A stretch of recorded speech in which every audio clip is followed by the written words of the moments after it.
시대의 소망 제53장 갈릴리로부터의 마지막 여행. 봉사의 마지막이 가까워짐에 따라 그리스도의 일하시는 방법에 변화가 생겼다. 그분께서는 지금까지 흥분을 일으키거나 세상에 널리 알려지는 것을 피하려고 노력하셨다. 그분께서는 당신의 인기가 제어할 수 없을 만큼 열광적으로 불타오르는 것처럼 보이자 백성들의 경의를 사양하고 이곳저곳으로 빨리 왕래하셨다. 그분께서는 여러 차례 아무도 당신을 그리스도라고 선언하지 말도록 명령하셨다. 초막절에 그분께서 예루살렘으로 가신 여행은 신속하고도 비밀리에 행해졌다. 그분의 형제들이 자신을 메시아로서 공적으로 나타내도록 강권하였을 때 그분은 내 때는 아직 이르지 않았다 라고 대답하셨다. 그분께서는 다른 사람의 주목을 끌지 않고 예루살렘으로 가셨으며 아무에게도 알리지 않고 도성에 들어가셨으며 대중의 존경도 받지 않으셨다. 그러나 그분의 마지막 여행은 그렇지 않았다. 그분께서는 제사장들과 랍비들이 악의를 품고 있었기 때문에 잠시 동안 예루살렘을 떠나 계셨다. 그러나 이제 그분께서 예루살렘으로 돌아가기 위해 출발하셨는데 가장 대중적인 방식으로 순회로를 따라 여행하셨다. 그리고 당신의 오심을 알리기 위하여 사자를 앞서 보내셨는데 이는 그분께서 전에 결코 하신 적이 없던 일이다. 그분께서는 큰 희생을 치르실 현장으로 나아가고 계셨는데 이 희생에 백성들의 관심이 돌려져야 하였다. 모세가 광야에서 뱀을 든 것 같이 인자도 들려야 하리라.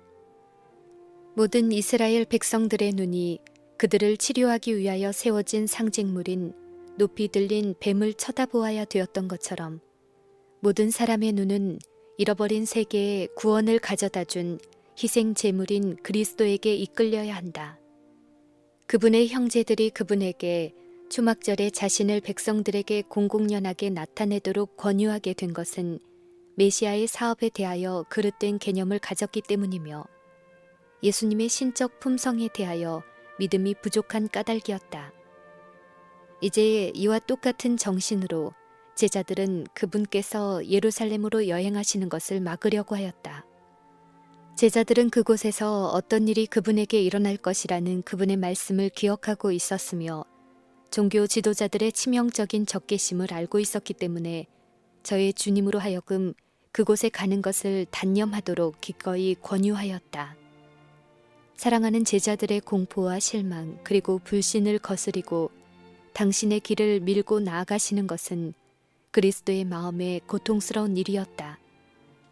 고민과 절망이 그들을 기다리고 있는 예루살렘으로 제자들을 인도하는 것은 어려운 일이었다. 사단은 인자를 유혹하기 위하여 가까이에 있었다. 왜 이제 그분은 죽음이 확실한데 예루살렘으로 가셔야 하는가? 그분의 주위에는 생명의 양식에 굶주리는 영혼들이 있었다. 사방에는 고통하는 자들이 그분의 치유의 말씀을 기다리고 있었다. 그분의 은혜의 복음으로 말미암아 이루어질 사업은 이제 막 시작된 것이나 다름없었다. 그리고 예수님은 청춘의 활력이 넘치고 있었다. 왜 은혜의 말씀과 병 고치는 능력을 가지고 세계의 넓은 분야로 나아가지 않는가? 왜 어두움과 슬픔에 쌓인 무수한 사람들에게 광명과 즐거움을 주는 기쁨을 맛보지 않는가? 어찌하여 믿음이 아주 약하고 이해력이 매우 둔하고 행동하는데 그처럼 느린 제자들에게 추수를 맡기는가? 겨우 요람기에 있는 사업을 그대로 두고 왜 죽음에 직면하려고 하는가? 광야에서 유혹하던 원수는 지금 무섭고도 교활한 유혹으로 그리스도를 맹렬히 공격하였다. 만약 예수께서 한순간이라도 굴복하고 자신을 구원하기 위하여 가장 사소한 점에 있어서라도 행로를 변경하셨더라면 사단의 세력은 승리하였을 것이며 세상은 잃어버림을 당했을 것이다. 그러나 예수께서는 예루살렘을 향하여 올라가기로 굳게 결심하셨다. 그분의 생애의 유일한 법은 아버지의 뜻이었다. 그분께서는 소년 시절에 성전에 올라가셨을 때 마리아에게 내가 내 아버지 집에 있어야 될 줄을 알지 못하셨나이까? 라고 말씀하셨다. 가나에서 마리아가 그분께 이적의 능력을 나타내기를 원하셨을 때 그분은 내 때가 아직 이르지 못하였나이다 라고 대답하셨다. 그분의 형제들이 그분에게 절기에 참석하도록 권유했을 때에도 그분께서는 같은 말씀으로 대답하셨다. 그러나 하나님의 크신 계획 가운데 사람들의 죄를 위하여 그분 자신을 희생 제물로 바쳐야 할 시간은 정해져 있었으며 그 시간은 곧 올 것이었다. 그분께서는 실패하지도 머뭇거리지도 않으셨다. 그분의 발걸음은 원수들이 당신의 목숨을 빼앗으려고 오랫동안 음모하고 있는 예루살렘으로 향하셨다. 이제 그분께서는 생명을 버리실 것이다. 그분께서는 박해와 거절과 정죄와 죽음으로 나아가기로 굳게 결심하였다. 그리고 그분께서 사자들을 앞서 보내심에 저희가 가서 예수를 위하여 예비하려고 사마리아의 한 촌으로 들어갔다. 그러나 그분께서 예루살렘을 향하여 가시고 있었으므로 백성들은 그분을 받아들이지 않았다. 그들은 이것이 그리스도께서 그들이 극히 증오하고 있는 유대인들을 더 좋아하시는 것을 보여주는 것이라고 해석하였다. 만약 그분께서 그리심산의 성전과 예배를 회복하기 위하여 오셨더라면 그들은 그분을 즐겁게 영접하였을 것이다. 그러나 예수께서는 예루살렘으로 가시고 있었으므로 예수를 환대하지 않았다. 그들은 하늘에서 주신 가장 큰 선물을 문간에서 쫓아내고 있다는 것을 거의 깨닫지 못하였다. 예수께서는 당신을 영접하도록 사람들을 초청하셨으며 당신이 그들에게 가까이 나아가 가장 풍성한 축복을 베풀 수 있도록 그들에게 도움을 요청하셨다. 그분께서는 당신에게 베풀어진 모든 후의에 대하여 더 귀중한 은혜로 보답하셨다. 그러나 사마리아 사람들은 그들이 지닌 편견과 고집 때문에 모든 축복을 잃어버렸다. 그리스도의 사자로서 그곳에 간 야고보와 요한은 저희 주님을 멸시하는 것을 보자 몹시 분노하였다. 제자들은 예수께서 친히 사마리아 사람들을 찾아가서 그들을 영화롭게 하셨는데도 불구하고 사마리아인들이 그처럼 그분을 무례하게 취급하자 분노로 가득 찼다. 제자들은 얼마 전에 변화산에서 그분과 같이 있었는데 그때 하나님께서는 그분을 영화롭게 하셨으며 모세와 엘리야도 그분을 존경하는 것을 보았다. 제자들은 사마리아인들이 행한 불명예스러운 일에 대하여 현저한 형벌을 내리지 않고는 지나갈 수 없다고 생각하였다. 제자들은 그리스도께 나와 그들이 그분에게 하룻밤을 유숙하는 것까지도 거절하였다는 백성들의 말을 그분께 보고하였다. 그들은 백성들이 예수께 무서운 과오를 범했다고 생각했으며 엘리야가 거짓 선지자들을 죽인 갈멜산을 멀리 바라보며 우리가 불을 명하여 하늘로 쫓아내려 저희를 멸하라 하기를 원하시나이까? 라고 말하였다. 그들은 저희의 말을 듣고 슬픔에 잠기시는 예수님을 보고 놀랐으며 그리고 더욱 놀란 것은 그분의 다음과 같은 책망의 말씀이 저희 귀에 들렸기 때문이다. 가라사대 너희는 무슨 정신으로 말하는지 모르는구나.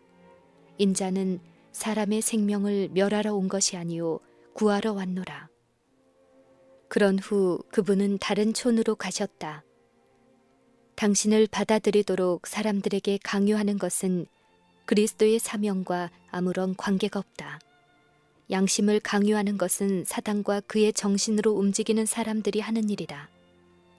의를 위하여 열렬히 일한다는 핑계 아래 악한 천사들과 동맹한 사람들은 저희 동료들을 저들의 종교적 이념으로 개종시키기 위하여 그들에게 고통을 가져다 준다. 그러나 그리스도께서는 언제나 자비심을 보여주신다. 곧 사랑을 나타내심으로 영혼을 얻으려고 노력하신다.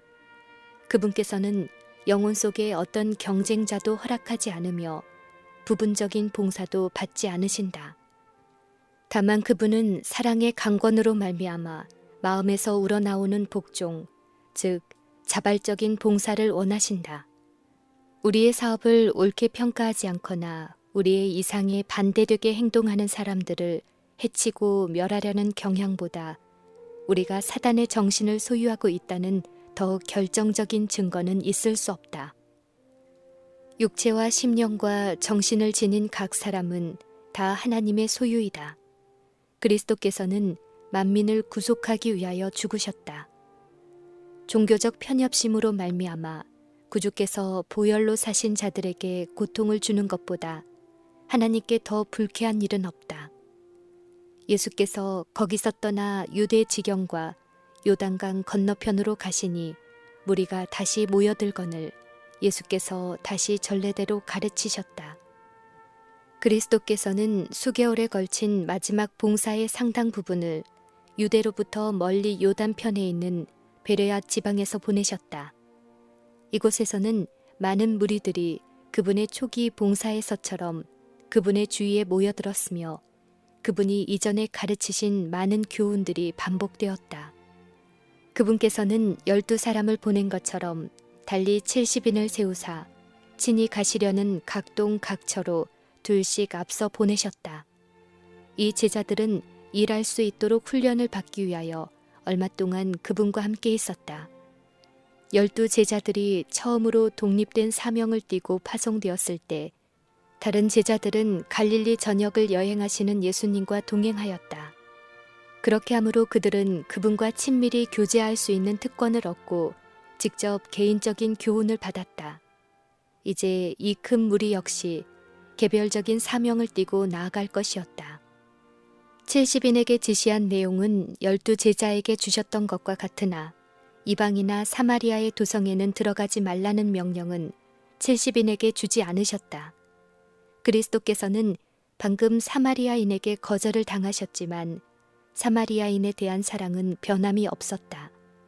70인들이 그분의 이름으로 나아갔을 때에 그들은 먼저 사마리아의 도시를 방문하였다. 구주께서 친히 사마리아를 방문하신 일과 후에 선한 사마리아인을 칭찬하신 일, 그리고 병고침을 받은 10사람 중에서 유독 감사에 넘치는 사마리아인 문둥병자만이 그리스도에게 돌아와 감사를 드린 일 등은 제자들에게 아주 의미 깊은 일이었다. 이 교훈은 제자들의 마음 깊이 스며들었다. 그분께서 승천하기 바로 전에 제자들에게 당신의 사명을 위임하실 때 예수께서는 예루살렘과 유대와 더불어 사마리아는 제자들이 첫째로 복음을 전해야 할 곳이라고 말씀하셨다. 그분의 가르침은 그들로 하여금 이 사명을 성취시키도록 준비시켰다. 제자들은 주님의 이름으로 사마리아에 갔을 때 백성들이 기쁨으로 영접하는 것을 보았다. 사마리아인들은 그리스도께서 칭찬하신 말씀과 그분이 저희 나라 사람들에게 자비를 베푸신 사실을 알고 있었다. 사마리아인들은 그분을 거칠게 대하였음에도 불구하고 오직 저들에 대한 사랑으로 충만하심을 보고 마음이 끌렸다. 그분께서 승천하신 후에 사마리아인들은 구주의 사신들을 환영했으며 제자들은 한때 저희의 가장 큰 원수였던 사람들 가운데서 귀중한 수확을 거두었다. 상한 갈대를 꺾지 아니하며 꺼져가는 등불을 끄지 아니하고 진리로 공의를 베풀 것이며 또한 이방인들이 그 이름을 바라리라 함을 이루려 하심이니라. 70인을 보내실 때에 예수께서는 12 제자에게 명하신 것처럼 환영받지 못하는 곳에 머물려고 애쓰지 말라고 하셨다. 어느 동네에 들어가거든 너희를 영접지 아니하거든 그 거리로 나와서 말하되 너희 동네에서 우리 발에 묻은 먼지도 너희에게 떨어 버리노라. 그러나 하나님의 나라가 가까이 온 줄을 알라 하라 라고 예수께서 말씀하셨다. 제자들이 이렇게 하는 것은 울분이 그 동기가 되거나 자존심이 상했기 때문이 아니라 주님의 기별이나 그분의 사신들을 거절하는 것이 얼마나 무서운 일인가를 보여주기 위하여 행할 것이었다. 주님의 종들을 거절하는 것은 그리스도 자신을 거절하는 것이다. 예수께서 다시 그날의 소돔이 그 동네보다 견디기 쉬우리라고 말씀하셨다. 그때 그분은 그처럼 많은 봉사의 시간을 보냈던 갈릴리 마을들을 회상하셨다. 마음 깊이 슬퍼하는 어조로 그분께서는 큰 소리로 말씀하셨다. 화 있을진저 고라시나, 화 있을진저 벳세다야. 너희에게 행한 모든 권능을 두로와 시돈에 행하였더면 저희가 벌써 베옷을 입고 제에 앉아 회개하였으리라. 심판 때에 두로와 시돈이 너희보다 견디기 쉬우리라. 가버나움아, 네가 하늘에까지 높아지겠느냐? 음부에까지 낮아지리라. 갈릴리 바다 근방에 있는 분주한 마을들에 하늘의 가장 귀중한 축복들이 값없이 제공되었다. 생명의 왕께서 날마다 그들 가운데 출입하셨다. 선지자와 왕들이 그토록 보기를 원했던 하나님의 영광이 구세주의 발 아래 모인 회중에게 비추었다. 그러나 그들은 하늘의 선물을 거절하였다. 매우 신중한 체하면서 랍비들은 이 새로운 선생이 가르치는 새 교리를 받아들이지 말도록 백성들에게 경고하였다. 그 까닭은 그분의 이론과 행습들이 조상들의 가르침에 어긋났기 때문이다. 백성들은 스스로 하나님의 말씀을 깨달으려고 노력하는 대신에 제사장들과 바리새인들이 가르치는 것을 믿었다. 그들은 하나님을 높이는 대신에 제사장들과 관원들을 존경하였으며 그들 자신의 유전을 지키려고 진리를 거역하였다. 많은 사람들은 깊은 인상을 받고 거의 설복되었지만 저희가 깨달은 대로 행하지 않았으므로 그리스도의 편에 계수함을 받지 못하였다. 사단은 빛이 어두움처럼 보일 때까지 그의 유혹을 제시하였다.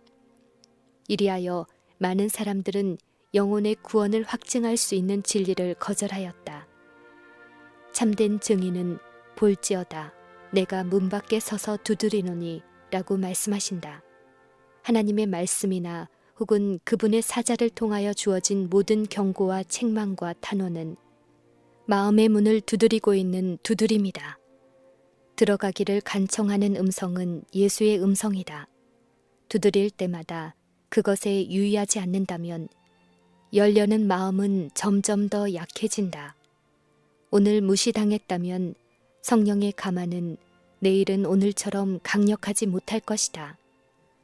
심령의 감수성은 점점 둔해져서 인생의 짧음과 내세의 위대한 영혼을 잊어버리는 무서운 무감각에 빠지게 된다. 심판 때에 우리가 정죄받게 되는 것은 오류 가운데 빠져 있었다는 사실 때문이 아니요 무엇이 진리인지 배울 수 있도록 하늘에서 주신 기회를 등한히 한 사실 때문일 것이다. 70인들도 사도들처럼 저희의 사명의 증거로서 초자연적인 권능을 부여받았다. 그들은 일이 끝나자 기쁨으로 돌아와서 주의 이름으로 귀신들도 우리에게 항복하더이다 라고 말하였다. 예수께서는 사단이 하늘로서 번개같이 떨어지는 것을 내가 보았노라 라고 대답하셨다. 과거와 미래의 광경이 예수님의 마음에 떠올랐다. 그분께서는 하늘 처소에서 처음으로 쫓겨내려오는 루시벨을 보셨다. 그분께서는 기만자의 정체가 온 세계들 앞에 폭로될 당신의 고민의 장면을 내다보셨다. 그분은 사단이 선동하려던 참소와 기만과 허식의 위험이 하늘에서 영원히 없어지고 잃어버린 인류의 구속이 영원히 확실하게 되었음을 선언하는 다 이루었다 라는 부르짖음을 들으셨다. 갈바리 십자가, 그 고통과 수치 저 너머에서 예수께서는 공중의 권세 잡은 자가 그의 반역으로 말미암아 매우 오랫동안 훼손되었던 이 땅에서 마침내 멸망당하게 될 그 큰 최후의 날을 내다보셨다. 예수께서는 죄악의 일이 영원히 끝나고 하늘과 땅이 하나님께서 주시는 평화로 가득 차게 되는 것을 보셨다. 이제부터는 그리스도를 따르는 자들이 사단을 정복한 원수로서 바라볼 것이었다. 십자가 위에서 예수께서는 그들을 위하여 승리를 얻으실 것이었는데 그분은 이 승리를 그들이 그들 자신의 것으로 받아들이기를 원하셨다. 예수께서는 내가 너희에게 뱀과 전갈을 밟으며 원수의 모든 능력을 제어할 권세를 주었으니 너희를 해할 자가 결단코 없으리라 라고 말씀하셨다. 전능하신 성령의 권능은 죄를 참회하는 모든 영혼의 방패이다. 그리스도께서는 죄를 뉘우치고 믿음으로 당신의 보호하심을 주장하는 사람들은 한 사람도 원수의 권세 아래 들어가도록 허락하지 않으실 것이다. 구주께서는 시험을 받아 연단된 당신의 자녀들 곁에 계신다. 실패와 손실과 불가능과 패배 같은 것들은 예수와 같이 있을 수 없다. 우리는 우리에게 능력 주시는 그분을 통하여 모든 일을 할 수 있다. 유혹과 시련이 닥쳐올 때에 모든 어려움을 바로잡으려고 기다리지 말고 그대를 도와주시는 예수님을 바라보라. 사단의 능력에 대하여 너무 많이 생각하고 말하는 그리스도인들이 있다. 그들은 저희 원수에 대하여 생각하고 그에 관하여 기도하고 말함으로써 원수는 그들의 상상에 점점 더 크게 보인다. 사단이 강력한 존재인 것은 사실이나 하나님께 감사할 것은 우리에게는 하늘에서 악한 자를 추방시키신 능력 있는 구주가 계신다는 사실이다. 사단은 우리가 그의 힘을 과장할 때 기뻐한다. 왜 예수님에 대하여 말하지 않는가? 왜 그분의 능력과 사랑을 높이지 않는가? 하늘 높은 보좌를 둘러있는 언약의 무지개는 하나님이 세상을 이처럼 사랑하사 독생자를 주셨으니 이는 저를 믿는 자마다 멸망치 않고 영생을 얻게 하려 하심이니라 라는 사실에 대한 영원한 증거이다. 이것은 하나님께서 죄와 더불어 투쟁하고 있는 당신의 백성을 결코 버리지 않으시리라는 것을 우주에 증언하고 있다. 이것은 보좌 자체가 존속되는 한 우리에게 힘을 주고 보호해 주실 것이라는 보증이다. 예수께서 덧붙여 말씀하셨다. 그러나 귀신들이 너희에게 항복하는 것으로 기뻐하지 말고 너희 이름이 하늘에 기록된 것으로 기뻐하라. 그대가 하나님을 의지하는 마음을 잃지 않도록 능력을 소유한 것으로 인해 기뻐하지 말라. 자만에 빠져 그대의 주님의 정신과 힘으로 일하는 대신에 그대 자신의 힘으로 일하지 않도록 주의하라. 자아는 일에 어느 정도 성공이 따르면 명성을 높이려고 한다. 자아는 아첨하고 또 스스로 높아져서 다른 사람의 마음에 하나님은 만유시오, 만유 안에 계신다는 인상을 주지 않는다. 사도 바울은 내가 약할 그때에 곧 강함이니라 라고 말한다. 우리의 연약함을 깨달을 때 우리는 타고나지 않는 어떤 능력에 의지하는 것을 배운다. 하나님께 대한 우리의 책임감을 지속적으로 느끼는 것만큼 우리의 마음을 그처럼 강하게 붙들 수 있는 것은 없다. 그리스도의 용서하시는 사랑을 느끼는 것만큼 행동의 동기를 그처럼 깊게 하는 것은 없다. 우리는 하나님과 접촉해야 한다. 그렇게 할 때 성령의 감화를 받아서 동료 인간들과 접촉할 수 있게 된다. 그때의 그리스도를 통하여 하나님과 연합되고 하늘 가족의 일원이 됨을 기뻐하라. 그대가 자신보다도 더 높이 쳐다볼 때 그대는 인간의 연약함을 끊임없이 느끼게 될 것이다. 그대가 이기심을 적게 가지면 가질수록 구주의 탁월하심을 더욱 명확하게 그리고 더욱 충분히 깨달을 수 있을 것이다.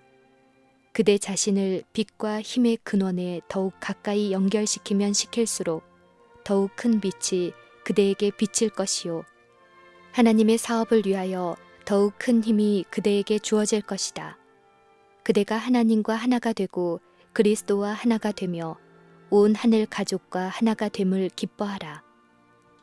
70인들이 그리스도의 말씀을 들을 때 성령께서는 생생한 실제들로 그들의 마음에 감명을 주었으며 그 심령에 비해 진리를 기록하셨다. 군중들이 그들을 둘러싸고 있었지만 그들은 차단되어 하나님과 함께 있는 것처럼 보였다.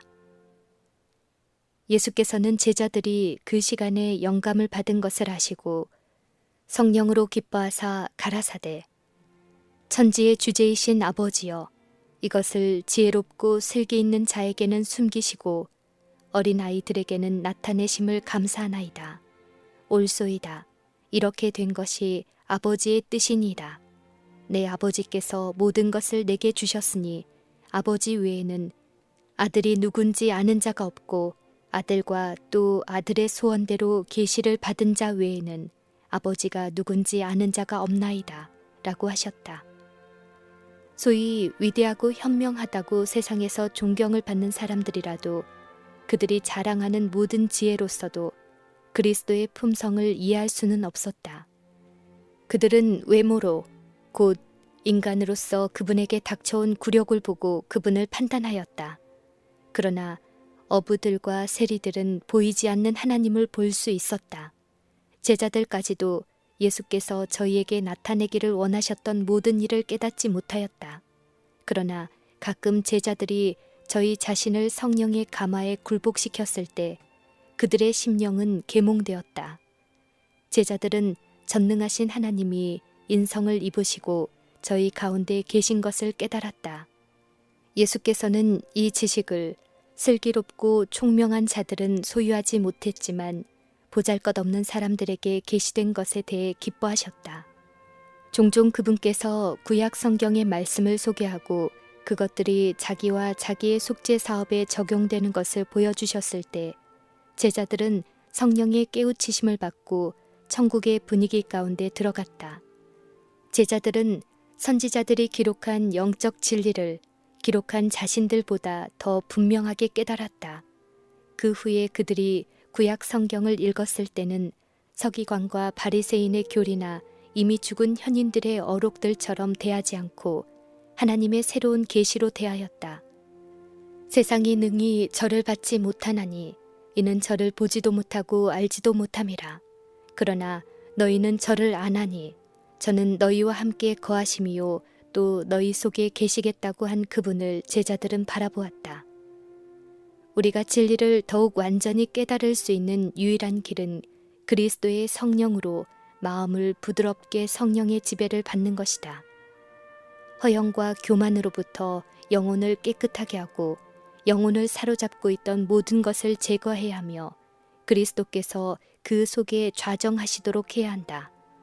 속죄를 깨닫는 데 있어서 인간의 과학은 너무나 유한하다. 구속의 경륜은 철학으로 설명할 수 없을 만큼 매우 원대하다. 이것은 가장 깊은 추리로도 궁구할 수 없는 신비로 남아있게 될 것이다. 구원의 과학은 설명될 수 없는 것이지만 경험을 통해서 알 수 있다. 자신의 죄됨을 깨닫는 자만이 구주의 귀중함을 분별할 수 있다. 그리스도께서 갈릴리로부터 예루살렘으로 천천히 가면서 가르치신 공과는 교훈으로 가득 차 있었다. 백성들은 그분의 말씀에 열심히 귀를 기울였다. 베레아에서는 갈릴리에서와 마찬가지로 유대에서보다도 사람들이 유대인의 완고함에 눌려있지 않았으므로 예수님의 가르침을 마음에 받아들였다. 그분의 봉사 사업의 이 마지막 수개월 동안에 예수께서는 많은 비유를 말씀하셨다. 제사장들과 랍비들은 그리스도를 따라다니면서 계속하여 더욱더 괴롭혔고 그분께서는 그들에게 경고하는 말씀을 상징으로 가리셨다. 그들은 그분께서 하시는 말씀의 뜻을 알 수 있었지만 그분의 말씀에서 그분을 비난할 수 있는 근거를 찾을 수는 없었다. 바리새인과 세리의 비유에서 하나님이여 나는 다른 사람들과 같지 아니함을 감사하나이다 라는 거만한 기도는 불쌍히 여기옵소서 나는 죄인이로소이다 라는 참회하는 탄원과 현저한 대조를 이루었다. 이와 같이 하여 그리스도께서는 유대인들의 위선을 견책하셨다. 열매 맺지 않은 무화과 나무의 상징과 큰 잔치의 비유로서 그분은 회개하지 않은 민족에게 이르게 될 운명을 예언하셨다. 복음 잔치의 초청을 경멸하는 태도로 거절한 자들은 다음과 같은 그리스도의 경고의 말씀을 들었다. 내가 너희에게 말하노니 전에 청하였던 그 사람은 하나도 내 잔치를 맛보지 못하리라. 제자들에게 주신 교훈은 매우 귀중하였다. 성가시게 구는 과부와 친구가 밤중에 빵을 달라고 하는 비유는 그분의 다음 말씀에 새로운 설득력을 부여하였다. 구하라. 그러면 너희에게 주실 것이요. 찾으라. 그러면 찾을 것이요. 문을 두드리라. 그러면 너희에게 열릴 것이니. 때때로 그들의 흔들리던 믿음은 하물며 하나님께서 그 밤낮 부르짖는 택하신 자들의 원한을 풀어주지 아니하겠느냐. 저희에게 오래 참으시겠느냐. 내가 너희에게 이르노니 속히 그 원한을 풀어주시리라. 라고 하신 그리스도의 말씀을 회상하고 힘을 얻었다. 그리스도께서는 잃어버린 양에 관한 아름다운 비유를 반복해서 말씀하셨다. 그리고 그분은 잃어버린 은정과 탕자의 비유를 말씀하시므로 잃은 양에 관한 교훈을 더욱 확대시키셨다.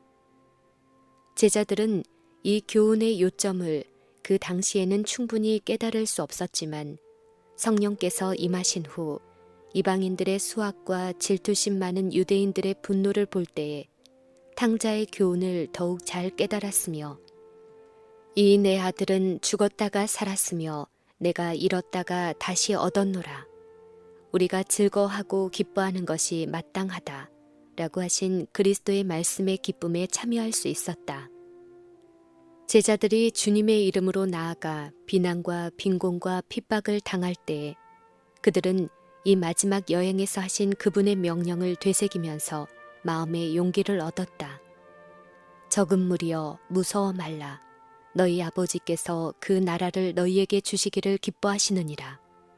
너희 소유를 팔아 구제하여 낡아지지 아니하는 주머니를 만들라. 곧 하늘에 둔 바 다함이 없는 보물이니 거기는 도적도 가까이 하는 일이 없고 좀도 먹는 일이 없느니라. 너희 보물 있는 곳에는 너희 마음도 있으리라.